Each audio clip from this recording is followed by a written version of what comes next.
vous êtes sur le podcast Flamboyante, un podcast qui parle des femmes qui entreprennent, des femmes qui ont de l'audace, des femmes qui, à mes yeux, sont remarquables, qui incarnent parfaitement l'adjectif flamboyant d'eux. Ces femmes, elles sont plurielles parce qu'elles sont multifacettes, elles osent y aller, elles en ont sous le pied. Elles ont pris des chemins de traverse, elles sont audacieuses, elles sont sensibles, elles sont intègres. Elles tentent l'alignement, et je dis elles tentent parce que c'est pas toujours facile. Ce sont ces femmes que je vais rencontrer, ce sont ces femmes que je vais interviewer et ce sont ces femmes que je vais vous présenter.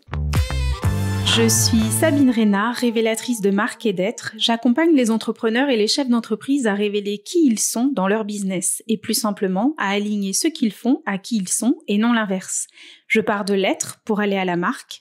Aidée de mon équipe, je traduis l'énergie d'un ou de plusieurs chefs d'entreprise en mots, en images et en vibrations à travers une stratégie et une communication. Vous écoutez Flamboyante, le podcast des femmes qui entreprennent, en prenant des chemins de traverse, en étant audacieuses, en mettant leur intégrité et leur sincérité au cœur de leur projet entrepreneurial. Je vous souhaite une bonne écoute, une belle journée et je vous dis à bientôt. Vous êtes à un moment phare de votre carrière. Nouvelle stratégique, c'est une question de vie ou de mort. Ah oui, carrément. Le mot patronne, pour moi, c'est un mot très fort. Ah non, mais nous les femmes, c'est pas pareil. Ah bon? Combien il te faut pour commencer? J'aime les gens qui doutent, les gens qui trop écoutent leur cœur se balancer. Et une fois qu'on est là, on est des patronnes et on s'entraide. Coucher double sur la com. On était tous à fond. Et je pense que tout ça est aussi lié à mon syndrome de l'imposteur. Ouvrir une boîte, et pourquoi pas?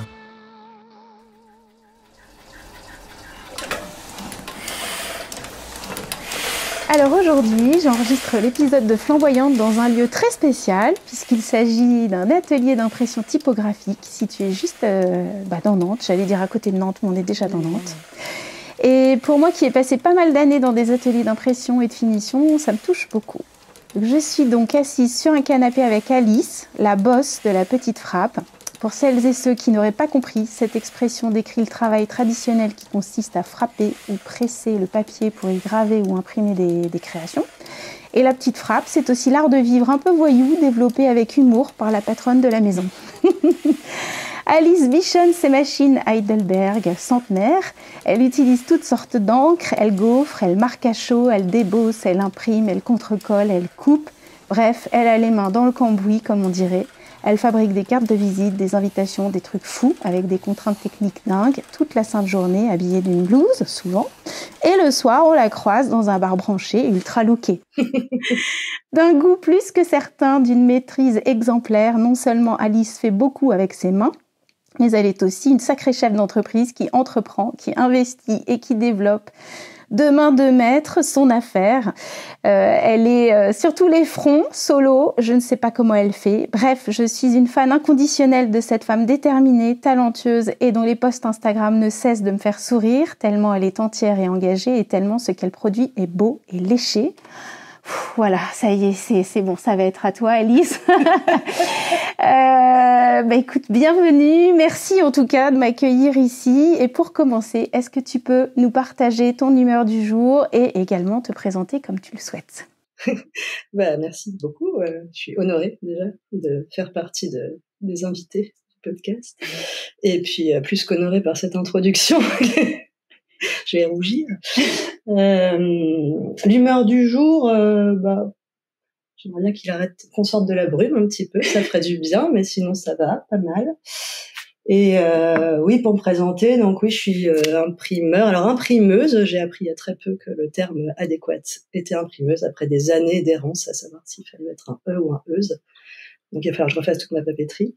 Et depuis 15 ans maintenant, exclusivement en typographie, donc technique traditionnelle, comme tu l'as dit, d'impression par pression. Donc si on synthétise beaucoup, c'est du tampon, mais avec des très grosses machines et des tampons très très durs. Est-ce que tu peux nous décrire, nous décrire ce qu'entreprendre t'a appris à aujourd'hui? Wow. Ça, c'est la vraie question, la grande question. Vaste question. Je crois que je me suis jamais posé la question en ces termes. Je crois surtout que je suis pas vraiment capable de faire autrement, dans le sens où mes brèves expériences du salariat m'ont pas rendue très heureuse. et que donc entre l'inconfort du salariat en termes de sentiment d'injustice, d'ennui, de plein de choses, et l'inconfort financier et aussi de disponibilité d'esprit de l'entrepreneuriat, c'est plus confortable pour moi d'être dans l'entrepreneuriat. Mais ça a plein de problématiques aussi, mais je sais pas ce que ça m'a appris, à part que quand on essaye de faire des trucs, souvent on y arrive quand même à peu près. C'est déjà pas mal. C'est déjà pas mal que voilà, si on peut essayer quoi. Et on a des chances d'arriver au succès. Au succès, je sais pas, mais en tout cas, fabriquer son propre cadre de travail, ça peut être assez confortable par certains aspects. Alors, est-ce que tu peux nous décrire justement les grandes lignes de ton aventure entrepreneuriale, puisque donc tu nous as parlé de 15 ans, tu nous as parlé d'expérience en tant que salarié courte, j'ai l'impression, et puis peut-être aussi conjointement les défis, les peurs, enfin tout ce qui a pu être associé à ce parcours jusqu'à aujourd'hui. Je peux remonter un peu. Oui, tu peux remonter loin, ouais, c'est ça qui nous intéresse. Parce que je me dis que ça peut être intéressant s'il y a des jeunes personnes qui écoutent. Moi, je fais partie des gens qui étaient considérés comme une bonne élève. Donc, qu'on n'a jamais évidemment orienté vers des filières manuelles parce que les filières manuelles n'existent pas quand on est un ou une bonne élève. Et j'ai jamais su quoi faire, moi, de ma vie. J'ai jamais su ce que j'avais envie de faire. Je pouvais potentiellement faire plein de choses. Et comme j'étais une bonne élève, j'ai jamais été orientée non plus. Donc, moi, j'ai passé le bac à 17 ans, il fallait faire un choix. Je savais même pas ce que c'était qu'une classe prépa, un BTS, voilà. Et il y avait une autre problématique qui était celle des moyens financiers, qui était assez limitée chez moi. Et donc, à l'époque, la fac était gratuite. Je sais pas si c'est toujours tout à fait le cas, mais c'était le cas. Et donc, j'ai pris le livret de la fac, je l'ai feuilleté, j'ai vu Histoire de l'art et archéologie. Je me suis dit, ça a l'air intéressant. En attendant, je vais faire ça. Et je suis allée jusqu'au Master 2 quand même, sans trop savoir pourquoi. J'ai appris plein de trucs, je regrette pas du tout. Mais sortie du Master, recherche, je savais toujours pas quoi faire. Et la thèse, à ce moment-là, c'était un peu trop... j'étais pas assez passionnée, je pense, pour envisager une thèse. Et puis, pourquoi faire ? Et donc, je me suis dit que le moins bête était d'aller voir ailleurs si j'y étais. Et donc, j'ai fait un volontariat international. J'avais une petite fixette sur l'Italie, donc j'ai choisi l'Italie et je me suis retrouvée en Sicile dans une asso qui gérait un site archéologique. Et comme on avait très très peu de moyens de subsistance en tant que bénévole, c'était très très réduit, on avait à peine de quoi manger. J'ai pris un petit job, j'ai rencontré des gens et j'ai fini par faire du fromage de chèvre, donc dans une fromagerie sicilienne. Et là j'ai eu un genre de révélation quand même que faire un truc avec ses mains et le manger, en l'occurrence, ça avait un sens que j'avais jamais trop trouvé dans ce que je faisais. Donc, à partir de là, je me suis dit pas la nourriture.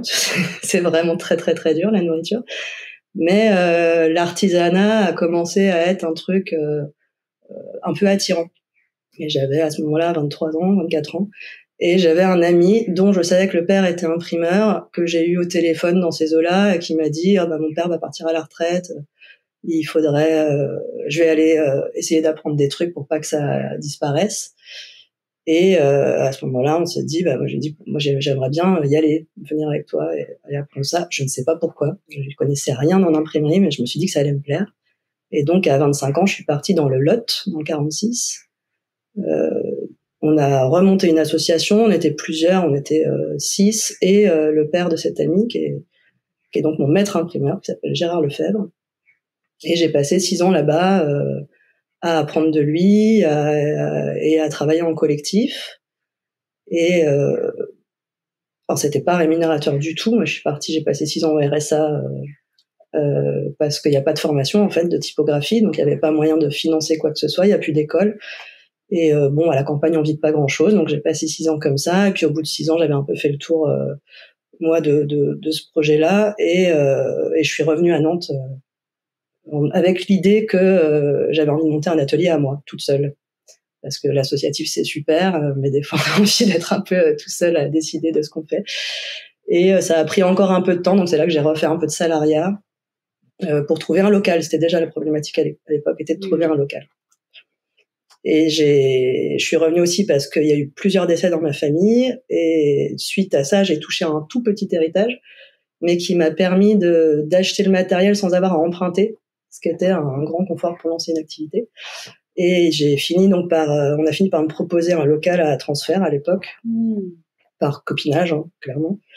Et donc j'ai lancé l'activité. Bon, évidemment, au début, je ne me salariais pas, mais donc j'avais un loyer qui était assez modéré et j'ai pas eu à emprunter pour monter l'atelier parce que j'ai investi tout ce que j'avais touché de ce petit héritage. Donc c'était déjà un bon coup de pouce pour le départ, quoi. Et puis petit à petit, ça a commencé à faire de la trésor et à finir par pouvoir se payer. Et ça, c'était quand? Le premier atelier à toi? Le premier atelier à moi, c'était en 2018, je crois. Ouais, 2018. Ok. Donc, ça fait déjà un bout de temps. Ça fait un bout de temps que la petite frappe existe, ouais. Excellent.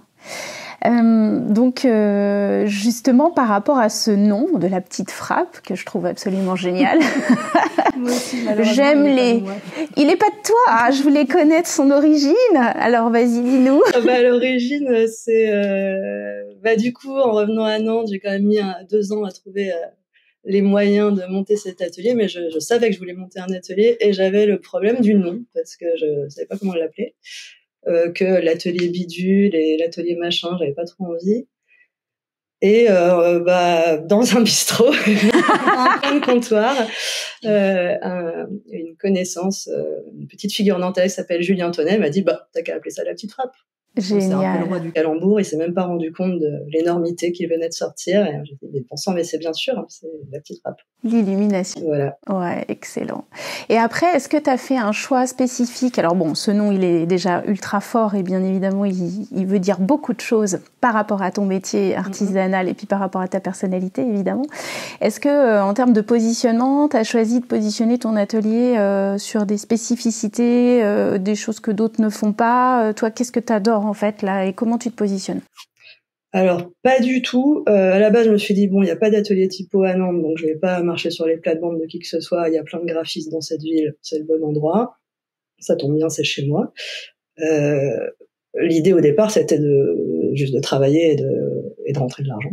C'est problématique. Alors, à l'imprimerie Trace, donc à l'endroit où je me suis formée, on faisait quand même beaucoup de livres d'art, et c'est quelque chose d'assez formidable de faire des livres. Alors ça prend beaucoup de temps, c'est des travaux qui peuvent durer des mois, pendant lesquels on peut pas vraiment faire autre chose. Quand on est seul dans son atelier, ça bloque complètement la production. Mais c'est très satisfaisant aussi. Et le fait est qu'en arrivant à Nantes, j'ai pas du tout retouché ce type de clientèle-là. Et que les gens qui sont venus à moi un peu organiquement et naturellement, c'est plutôt des professionnels pour des besoins de communication pro, donc carte de visite, carte de vœux, un peu de faire-part. Alors, je fais un peu de couverture de brochures, mais c'est surtout de la communication pro. Faut dire aussi que l'impression typo, ça n'a pas du tout les mêmes coûts qu'une impression classique, donc faut un peu de budget. Donc, pour des particuliers, c'est pas forcément hyper accessible. Et donc, voilà, en fait, j'envoie de la carte de visite, quoi, mais ce qui, pour moi, est pas du tout... je dénigre pas du tout ces travaux-là, ce qu'on appelle les travaux de ville. Parce que, moi, quand c'est bien fait, je suis contente, en fait. Quand les gens sont contents, que j'ai bien fait mon travail, ça m'apporte beaucoup de satisfaction. Et c'est pas n'importe quelle carte de visite, puisqu'il y a un choix de papier, avec des grammages qui sont des beaux grammages, avec des belles finitions. Enfin, c'est pas non plus, on n'est pas chez Vistaprint ici. Pas du tout, mais c'est moins noble dans l'idée que du tirage d'art. Mais, moi, j'ai aucun snobisme sur le type de travaux, en fait. Peu importe, que ce soit une carte de visite ou un livre, je vais y mettre le même soin et je vais être aussi contente si je l'ai bien réussi, quoi. Donc ça, j'ai ça pour moi, c'est que j'ai pas la frustration de faire moins de tirage arty. Et après, pour le coup, quand j'ai l'occasion d'en faire, je suis très contente d'imprimer le visu. Je fais un peu des petits marquages à chaud pour un éditeur qui bosse aujourd'hui à l'imprimerie Trace dans le Lot, qui s'appelle Matière Grasse, qui m'amène des super illus. Moi, je fais ses couvertures de bouquins de temps en temps quand il a besoin d'un marquage à chaud. Et je suis ravie de faire des petits prints un petit peu plus arty comme ça de temps en temps, quoi. Oui, t'as quand même ça dans le sang. Ouais.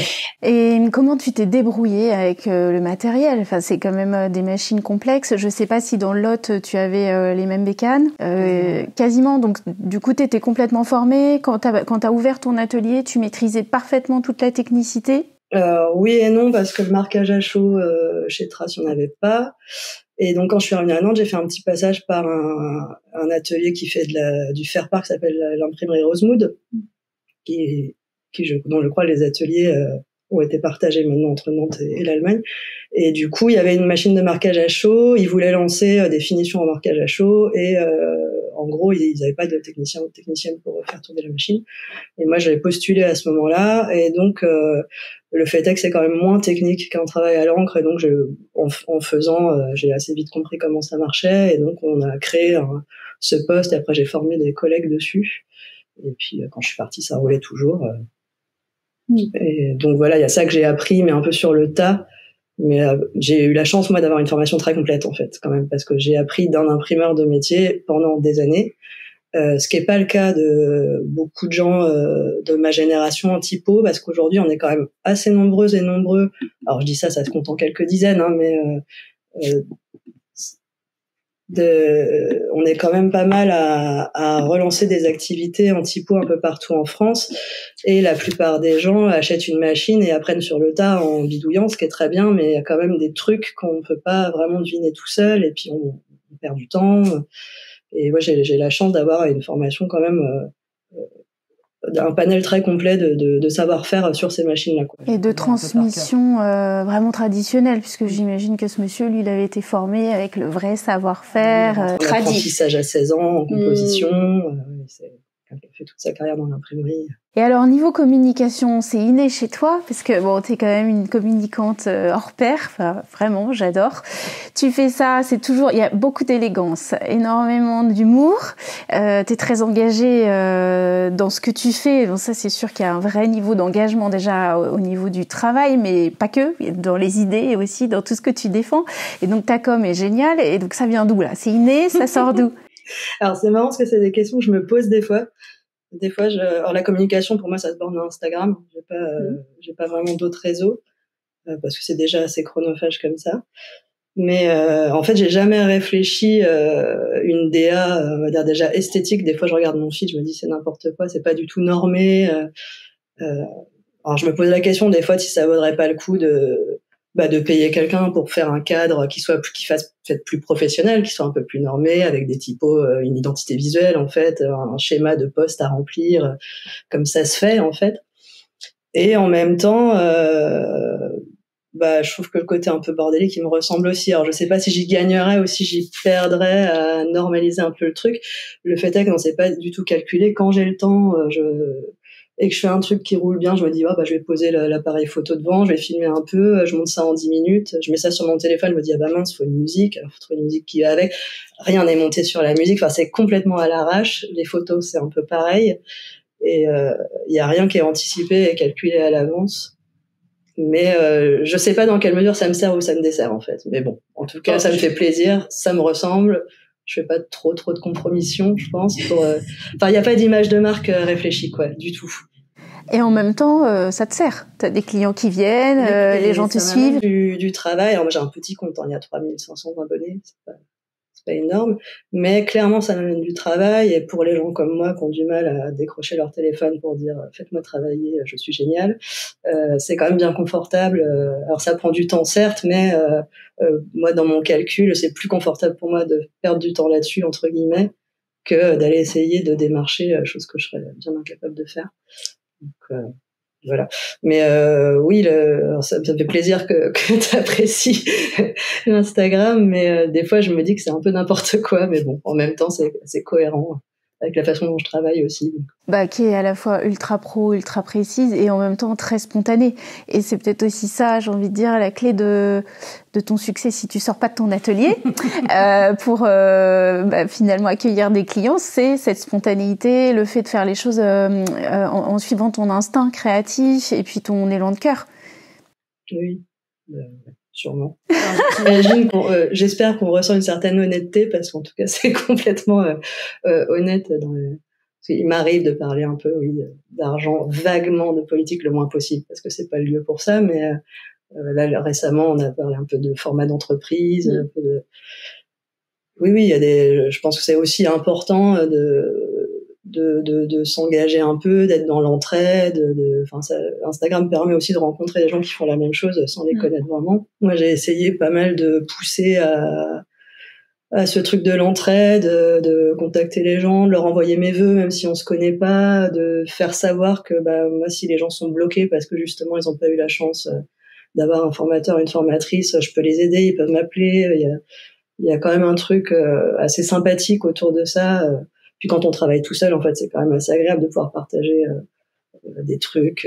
Et puis moi, je peux former personne pour le moment, en tout cas, parce que mes machines sont pas aux normes, donc il y a aussi une envie de transmission qui se fait par ce biais-là aussi de gens que je rencontrerai peut-être jamais, qui sont à l'autre bout de la France, mais qui de temps en temps me passent un coup de fil quand ils sont bloqués sur un truc. Et vice versa d'ailleurs, ça me permet aussi de me dire ce papier il est super, tu l'as acheté où? D'essayer d'être plus dans l'entraide et la concerie et la confrérie que dans la concurrence, quoi. On n'est pas assez nombreux pour se tirer dans les pattes, à mon avis. Comme ça se fait souvent. Autre pan, et là je sais que on va avoir de quoi discuter, tu as rencontré des difficultés pour trouver un endroit ou des endroits où poser tes machines. Évidemment, quand on se promène avec des machines qui font quoi, 2 tonnes? Ouais, entre 1 et 2 tonnes 5. Voilà. L'une plus grosse que l'autre. Bon, on peut pas s'installer n'importe où. Est-ce que tu peux nous raconter en fait tous les lieux que tu as occupés ces dernières années et puis finalement ces galères qu'on n'envisage pas du tout, c'est-à-dire que quand on voit la petite frappe, qu'on voit ton compte Instagram, qu'on voit tout ce que tu sors, toutes ces belles choses qui sortent de ton atelier, on n'est pas du tout à même de se dire que tu as pu rencontrer des galères avec une chape pour accueillir une grosse machine, avec des lieux mal isolés, avec des endroits où tu n'as pas pu poser tes cartons, des loyers extrêmement prohibitifs à Nantes. Enfin, est-ce que tu peux nous raconter toute cette partie finalement de l'entrepreneuriat qui est délicate pour toi et qui te met pas mal de bâtons dans les roues alors que tout le reste roule? Oui, c'est la problématique, c'est l'immobilier pro, hein. Mais je suis pas la seule pour le coup. Donc moi j'ai eu la chance d'avoir une location à transfert pour 5 ans, c'était établi comme ça depuis le départ, puisque c'était une occupation temporaire. Le local était super, il était sur mesure, il était pas cher, donc pour lancer le truc c'était vraiment très bien. C'était des conteneurs qui étaient soudés entre eux, et ça faisait à peu près 50 mètres carrés, c'était chauffé, c'était super.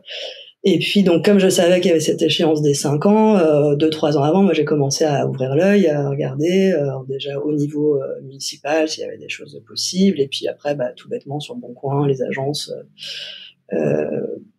Bon, faut savoir aussi déjà quand on est professionnel, tout est plus cher. L'agent immobilier, il prend 30% du loyer annuel pour faire signer le bail. Il y a plein de problématiques comme ça financières qui s'ajoutent au fait que les loyers sont extrêmement chers et qu'aujourd'hui, des surfaces artisanales dans la ville, il n'y en a plus en fait. Donc tout est au-delà du péril, dans des zones commerciales déprimantes à souhait. C'est cher, c'est du préfa, c'est pas très accessible. Moi, ça fait des années que j'ai plus de voiture et que j'en suis ravie. Donc, j'avais aussi l'envie de pouvoir rester en ville et d'être accessible pour ma clientèle, qui sont aussi des urbains, pour qui c'est hyper agréable de venir à l'atelier, choisir le papier, voir les machines. Enfin, c'est aussi une part de l'accueil et de la prestation et du travail. Et donc, j'ai cherché pendant longtemps. J'ai tapé à toutes les portes et je n'ai absolument rien trouvé. Et donc, j'ai fini par me rabattre sur un truc dans la zone d'Atlantis qui était pas construit mais qui devait l'être, qui était pas trop cher, qui allait être très moche, mais en même temps j'avais pas d'autre solution, quoi. Et le fait est que le jour J, avec le camion grue, les machines et tout le bazar, c'est pas le jour J que je l'ai appris, mais le local n'était pas construit et que donc le propriétaire des lieux m'a proposé de me prêter temporairement pour 1 mois ou 2 un bout de hangar, mais alors un bout de hangar sordide, ultra humide, avec des rats, hyper froid, l'enfer. Et en fait, ça a duré plus d'1 an, cette situation. Et mon matériel s'est détérioré, mon papier s'est abîmé, mes machines ont rouillé, c'était désespérant. Et donc, au début, j'ai pris ça avec beaucoup de philosophie, parce que de toute façon, quand on peut rien faire à un problème, ça sert à rien de trop se prendre la tête. Et puis, le temps passant, j'ai fini par être extrêmement déprimée quand même de cette situation, et puis de ne pas en voir le bout. Et donc il y a aussi le fait qu'un déménagement comme ça, d'autant de tonnage de matériel, ça a un coût qui est conséquent. Donc me dire que j'avais perdu cet argent, redéménager, j'avais du mal à me faire à l'idée en me disant mais je vais quand même attendre que ce truc soit construit, il va finir par être construit. Il l'a jamais été, et donc j'ai fini par me résigner à re-regarder les locations, et je n'en trouvais toujours pas. Et je suis tombée sur le local dans lequel on est là, mais qui était à vendre lui. Et là a démarré toute notre problématique de la possibilité ou pas d'acheter. J'ai pu, grâce à l'aide de ma mère, qui m'a donné un apport sans lequel évidemment ça aurait pas du tout été envisageable, parce que j'avais pas du tout le bilan financier crédible auprès de la banque. Mais bon, c'est passé, et voilà. Donc c'est un très beau local aujourd'hui. Quand je suis arrivée, c'était de la terre battue, pas isolée. Donc maintenant, il y a en effet une dalle béton, de l'isolation, de la belle peinture. C'est très beau. C'est pas chauffé parce que j'ai pas eu les moyens de mettre le chauffage cette année. Mais voilà. Et donc le lieu est super, mais ça amène d'autres difficultés, un autre stress, c'est que ça me met vraiment en difficulté financière. Bon, je croise les doigts. Pression de l'emprunt. Pression de l'emprunt, ouais, énormément d'imprévus évidemment, énormément de petites bricoles qui restent à faire mais qui mises bout à bout coûtent très cher. Pour tout te dire, j'ai pas pu me payer cet été par exemple parce que j'avais plus les ressources nécessaires à moi, c'est soit payer l'emprunt, soit verser mon salaire. Et donc voilà, là je reprends pied petit à petit, mais c'est encore très très tendu parce qu'en fait j'ai mis toute ma trésor dans cette histoire, donc j'ai plus de trésor. Voilà. Donc je compte sur la saison des vœux là, qui est normalement la bonne saison pour refaire un peu de trésor et souffler un peu et avoir un peu d'argent de côté et moins me stresser. Mais voilà, c'est un peu le dernier pari sur cette entreprise, parce que c'est pas du tout que j'ai envie d'arrêter, mais c'est qu'on n'a pas les moyens, on n'a pas les lieux où travailler. Et je connais quand même beaucoup d'artisanes et d'artisans d'art à Nantes de très très grande qualité. Enfin, il y a vraiment un vivier dans toutes les disciplines de gens extrêmement doués, et tout le monde s'en va parce qu'il n'y a pas de locaux en fait. Donc Nantes est en train de laisser partir tout son artisanat d'art parce qu'il n'y a rien de mis en place pour nous loger en fait. Et pour toi, cette création familiale, elle a du sens. Elle n'était pas prévue, et évidemment, elle vient te soutenir. Mais est-ce que finalement, je sais pas, c'est une question que je me pose. Est-ce que ça te fait plaisir? Est-ce que ça fait sens pour toi? Parce que je sais que tu en as ri avec le nom, oui. Le nom de l'entreprise, puisque ta maman et peut-être même ta grand-mère, non, c'est que ta maman. Ta maman est incluse. Du coup, est-ce que ça fait sens? Est-ce que c'est un petit gag? Est-ce que c'est juste un soutien? Ouais, alors non, déjà, je la remercie énormément parce que sans elle, j'aurais pas d'endroit où travailler aujourd'hui. Non, c'était une vraie surprise. Je pense qu'elle était un peu désespérée de me voir si désespérée de la situation, donc qui a duré plus d'1 an là où vraiment j'avais plus le moral du tout parce que j'ai pas vraiment de hobby. Moi, j'ai un job qui m'occupe beaucoup. Quand ça marche pas, il y a pas grand chose qui va quoi. Et comme elle avait un petit peu d'argent de côté, elle m'a dit je fais tapis, on met tout et puis vas-y, on y va quoi. Donc ce qui est déjà une immense chance. Et oui, le nom, parce qu'il a donc fallu créer une SCI pour acheter ce bâtiment. Et je me suis retrouvée avec les statuts de la SCI, à créer le truc et tout, puis il fallait trouver un nom en 5 minutes et j'y avais évidemment pas du tout pensé. Et donc mon nom de famille c'est Rizio, qui est le nom de mon père, et donc j'ai appelé la SCI Rizio et Mère, et ça m'a fait hurler de rire. À chaque fois je recevais des courriers très sérieux de la banque, la SCI Rizio et Mère, à chaque fois je pouffais. Voilà, c'est ma meilleure blague, c'est la plus chère de ma vie aussi. Ma meilleure blague. Et oui, j'ai beaucoup de chance d'avoir quelqu'un qui m'aide comme ça. Ouais, qui croit en toi. Qui croit en moi à fond, c'est la plus grande fan. Ouais, c'est beau, c'est beau. Alors justement, est-ce que tu dirais que l'audace, je sais pas, quelle est ta qualité personnelle en fait qui te permet de tenir et de dépasser tous ces challenges, tous ces défis que tu viens de nous partager? Alors l'audace, je sais pas. Moi, je fonctionne beaucoup au jour le jour. Donc, je pense que c'est un avantage dans des situations un peu incertaines. Je suis pas quelqu'un qui se monte la tête et qu'angoisse sur les trucs qui sont pas arrivés. Donc, déjà, je pense que ça m'amène pas mal de tranquillité. Ça m'empêche pas, là, d'être un peu stressée par la situation financière de l'entreprise, mais c'est pas ça mange pas le foie, c'est pas voilà, j'essaie de rester raisonnable dans mes angoisses par rapport à ça, et je projette assez peu, donc je fais ce qu'il y a à faire sur le moment en fait. Donc je sais pas, la qualité peut-être travailleuse et un peu obstinée, mais je me fais pas trop je me rajoute pas des problèmes. Ça, merci, tu as tellement de chance.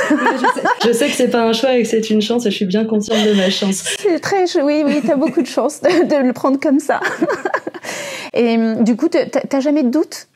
Ah bah si, évidemment, mais évidemment. Mais ça va pas m'empêcher de continuer. Mais en même temps, qu'est-ce que je pourrais faire d'autre? Enfin, maintenant, je suis lancée sur des rails où je n'ai pas d'autre choix que de continuer, donc je me pose même pas vraiment la question. Si ça se casse la figure, oui, il faudra se poser la question, mais en attendant, je sais vraiment pas faire grand-chose d'autre. Ça fait 15 ans que je fais ça, je vais pas... je doute pas là-dessus. Oui, je doute sur les finances, je peux douter sur moi-même à plein d'autres choses, mais pas sur le travail, quoi. Et justement, là, la suite pour toi, donc c'est ils vont là commencer la saison des vœux, voilà, faire des belles cartes et produire beaucoup, mettre le chauffage pour l'année prochaine. Absolument. Est-ce que t'as d'autres, est-ce qu'il y a des machines que t'aimerais aller découvrir, un service que t'aimerais offrir en plus, tu voudrais te former sur quelque chose de nouveau? Est-ce que tu veux, j'en sais rien, à terme, si tu dépasses ce nouveau challenge, prendre quelqu'un avec toi, développer plus de business peut-être hors de Nantes? Il faudra sortir de l'atelier. Alors, le business hors de Nantes, comme les gens, ils arrivent un peu comme ils arrivent. Des fois, c'est en Suisse. Ouais, c'est déjà fait. En Australie, à Paris, un peu. Alors, à Paris, il y a du monde en typo, mais il y a quand même quelques Parisiens qui arrivent chez moi. Après, je suis assez contente d'avoir une clientèle essentiellement locale. Je trouve ça a du sens, quoi.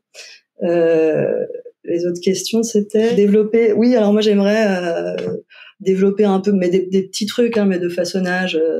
La couture Singer, des trucs comme ça, enfin rentrer des petites machines, mais qui me permettraient juste d'élargir un petit peu les finitions, le champ des possibles sur les finitions. En presse, pas tant que ça, parce que c'est vite des grosses machines qui prennent de la place, donc j'ai pas vraiment l'utilité, parce que moi je travaille sur des petits formats, mais rentrer une presse gros format, c'est des machines qui font 7 tonnes, qui sont énormes. C'est peut-être un peu lourd par rapport à la quantité de travail que je ferai dessus. Donc ouais, non, des petits trucs, oui, évidemment, j'ai plein d'idées pour acheter des trucs. J'ai une liste sur mon téléphone de plein de petites machines que j'ai envie d'acheter et de trouver, mais former quelqu'un, oui, la question de former quelqu'un, comme je disais, il y a une problématique là de droit du travail. C'est-à-dire que le droit du travail, c'est évidemment super, mais ça ne fait pas d'exception. Donc sur des machines comme les miennes qui ne sont pas aux normes, eh bien, je peux pas avoir un salarier quelqu'un ou former quelqu'un sur une machine qui est pas aux normes, ce qui s'entend très bien, mais ce serait bien que pour des activités un peu patrimoniales, il y ait des exceptions. Un des rares moyens serait peut-être la maîtrise d'art, mais c'est-à-dire que là, il faut concourir au concours de maîtresse d'art, maître d'art. Faut que je me débarrasse d'un petit sentiment d'imposture avant d'essayer ça peut-être, et il faut justifier d'un nombre d'années de pratique ou de formation. Donc là, je suis pas encore tout à fait dans les clous, mais pourquoi pas, c'est une question qui se poserait. Après, l'autre truc, c'est aussi, c'est marrant, quand j'ai monté la boîte, tout le monde me dit, la première chose que les gens me disaient, c'est et tu vas embaucher? Mais déjà, avant de pouvoir payer une personne, il faut du temps et du travail. Alors là, sortir 2 salaires sur une activité comme la mienne, à l'heure actuelle, c'est complètement inenvisageable. Donc, la question se pose pas du tout. Ouais, en fait. Ouais, tout à fait. Est-ce que tu as des astuces justement toi pour là déjà pour en être là où tu en es, parce que j'ai pas décrit l'atelier, mais je vais le faire maintenant. Je suis hyper heureuse moi de le voir en vrai enfin, puisque j'ai vu des photos, j'ai vu la coulée de la dalle pour accueillir cette fameuse machine, cette princesse là, cette reine. C'est un atelier qui est hyper cosy, ultra chaleureux et en même temps avec avec des beaux matériaux, des belles... là, il y a tout. On est vraiment dans l'atelier tradi, quoi. Là, tu nous as fait un atelier vraiment traditionnel avec toutes les couleurs de film, de marquage à chaud. Et puis, c'est chaleureux, c'est hyper agréable d'être là. On pourrait s'installer. Je me suis fait vraiment plaisir. C'est vrai qu'après 1 an et demi dans un littéral trou à rat, j'avais vraiment besoin de te créer un cocon un peu joli parce que... Et donc c'est vraiment magnifique et donc j'entends ce que tu prévois, ce que tu ne prévois pas, mais est-ce que du coup pour en arriver là, qu'est-ce que tu peux recommander à d'autres entrepreneuses, je sais pas, en termes d'astuces, toi, voilà, là déjà t'as super astuce de personnalité qui voit au jour le jour, on en rêve toutes, qui évite les projections et qui évite les angoisses prospectives, c'est super. Mais est-ce que t'as des approches qui peuvent être généralistes et universelles à transmettre à quelqu'un qui entreprend? C'est une grande question.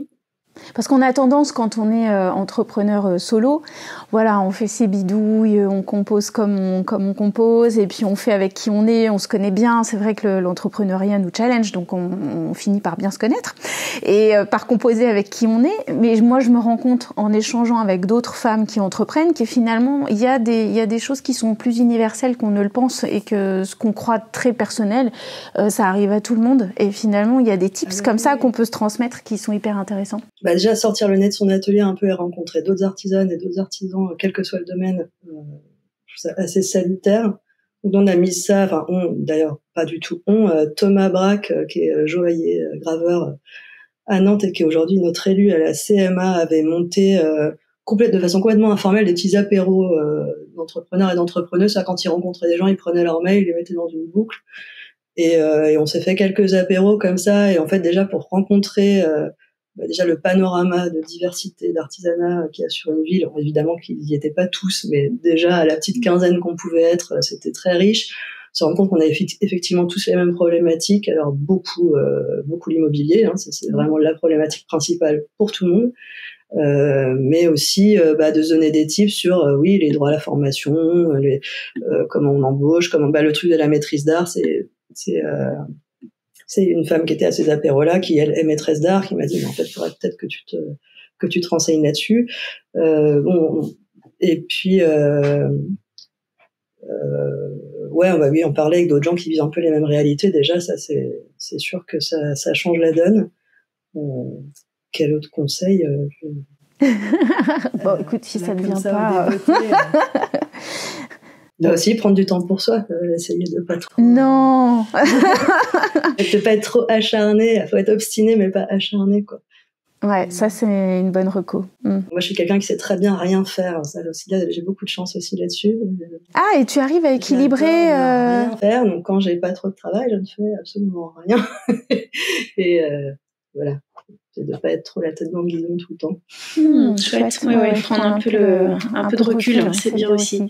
Est-ce que tu peux nous partager tes inspirations, films, livres, expos, enfin je sais pas comment tu te nourris, parce qu'on a bien compris au fil de cette discussion que tu es très artiste, enfin moi je te sens comme ça. Ah ouais. En tout cas, t'es artisane évidemment, mais je sens un côté très artiste chez toi.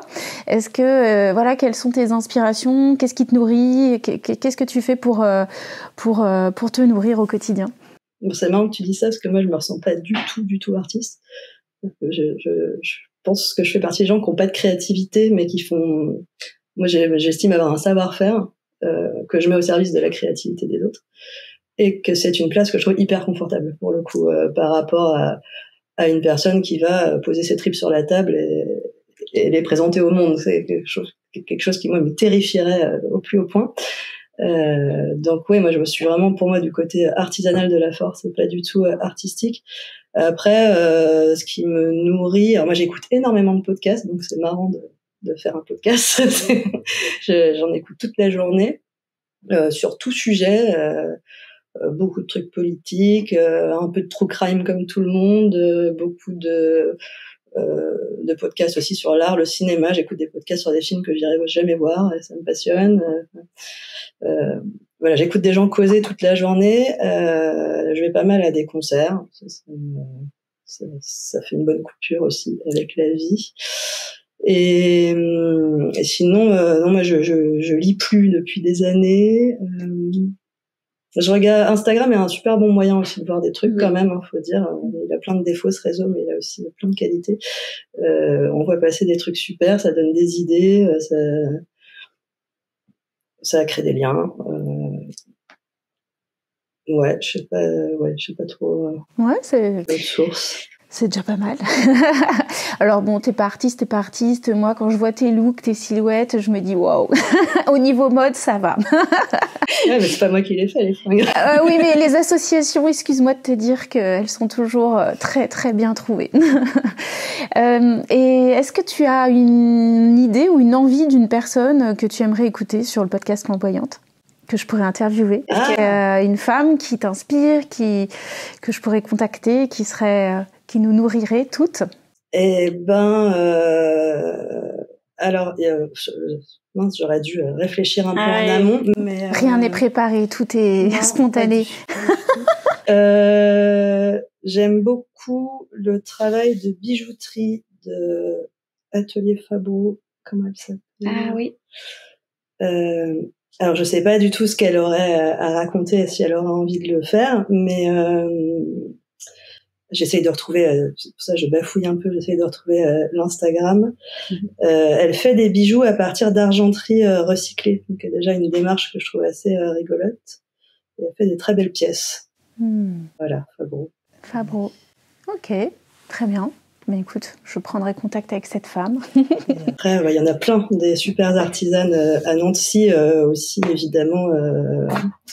Je perds tous les noms. Ah, tu me le donneras après, sinon.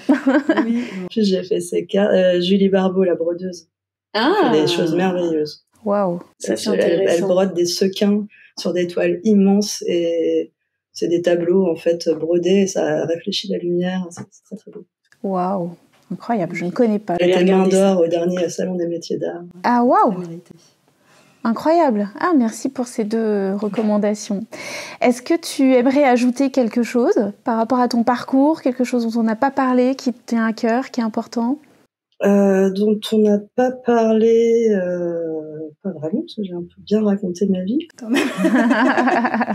Non, bah oui, histoire de l'art plus fromage de chèvre égale imprimerie. Et finalement, je ne trouve pas ça complètement absurde. Avec un peu de recul. Il y a du sens. Oui, c'est un peu ça que au début, quand je racontais la scolarité, là, c'est que des fois, on se dit, on sait pas trop pourquoi on fait les trucs, et alors je ne crois absolument pas ni au destin, ni à quoi que ce soit de ce genre-là, mais en fait, les choses prennent un sens, même si on sait pas trop pourquoi on fait les trucs, à un moment donné, des fois, ça finit par prendre un sens en regardant de l'extérieur un peu plus tard, et c'est quand même assez rigolo. Par contre, qu'on avait l'impression de d'évoluer complètement dans le brouillard, et puis, pas tant que ça, en fait, un chemin à peu près cohérent finit par se faire. Et voilà, c'est rigolo à observer, je trouve. C'est vrai qu'il y a toujours, enfin moi je le constate avec toutes les personnes que j'accompagne, qu'il y a toujours un fil rouge, même si les personnes n'ont pas encore conscience du fil et qu'elles ont l'impression de s'être éparpillées pendant longtemps, il n'y a pas d'éparpillement. Non, puis cumuler les expériences, cohérent. Ça peut être que riche et intéressant. Et des fois, on a l'impression de pas trop savoir ce qu'on fait, mais tant qu'on essaye, qu'on tente des choses, qu'on essaye de voir si ça nous plaît ou pas, déjà, c'est déjà beaucoup, je trouve. Alors pour retrouver la petite frappe, donc on peut venir visiter ton atelier, tu nous accueilles les bras ouverts à Nantes. Sur rendez-vous. Et puis évidemment on peut suivre ton super Instagram où on voit tes machines qui tournent, on te voit bidouiller les couleurs, on te voit couper, on te voit marquer. Enfin en tout cas c'est très agréable de voir ce savoir-faire ancestral qui perdure. Écoute, merci beaucoup Alice pour cet accueil sur ton canapé et dans ton atelier et pour ce partage. Merci d'avoir consacré ce petit moment à Flamboyante et puis merci d'entreprendre avec Flamboyance. Je te souhaite de continuer. Oui, moi aussi je me souhaite de continuer longtemps. Et puis de dépasser cette petite période d'inconfort pour faire perdurer ton savoir-faire et puis longue vie à cet atelier. Merci beaucoup. Merci à toi.